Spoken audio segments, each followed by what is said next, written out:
পিতামাতার ছাড়াছাড়ি হয়ে যাওয়ার পর সন্তান প্রতিপালনের দায়িত্ব কার?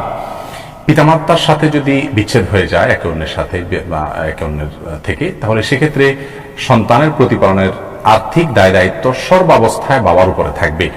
অর্থাৎ সন্তানের ব্যয়ভার বহন করা এটা কখনো মায়ের উপরে বর্তাবে না, এটা বাবার উপরেই বর্তাবে।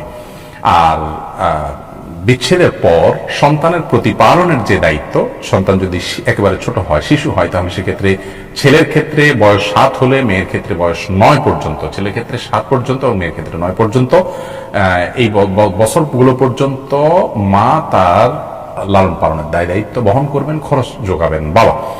এরপর সন্তান তার বাবার কাছে যাবে শরিয়ার আইন অনুযায়ী, এবং প্রাপ্তবয়স্ক হওয়ার পর সন্তান বাবার কাছে থাকতে পারে, মায়ের কাছে থাকতে পারে, এবং নিরাপদে নিজেরা থাকতে পারলে সেই সুযোগও আছে। এ বিষয়ে মাওসুআ ফিকহিয়া কুয়েতিয়া বা ফিকহ বিশ্বকোষ কুয়েত ভিত্তিক সেটি এবং আপনার রাদ্দুল মুহতাসিব মিন ফাতওয়াল কিতাব বিস্তারিত আলোচনা আছে। এক্ষেত্রে আমাদের প্রচলিত আইনে অবশ্য একটু ভিন্ন বোধহয় রয়েছে, আমি পুরো বিস্তারিত জানি না। এক্ষেত্রে বোধহয় প্রচলিত আইনে 18 বছর বা তার কম বেশ সময় পর্যন্ত মায়ের সঙ্গে থাকার বোধহয় কোনো বিধান থাকতে পারে, আমি জানি না। কিন্তু শরিয়ার বিধান হলো যেটি, সেটি আমরা উল্লেখ করেছি।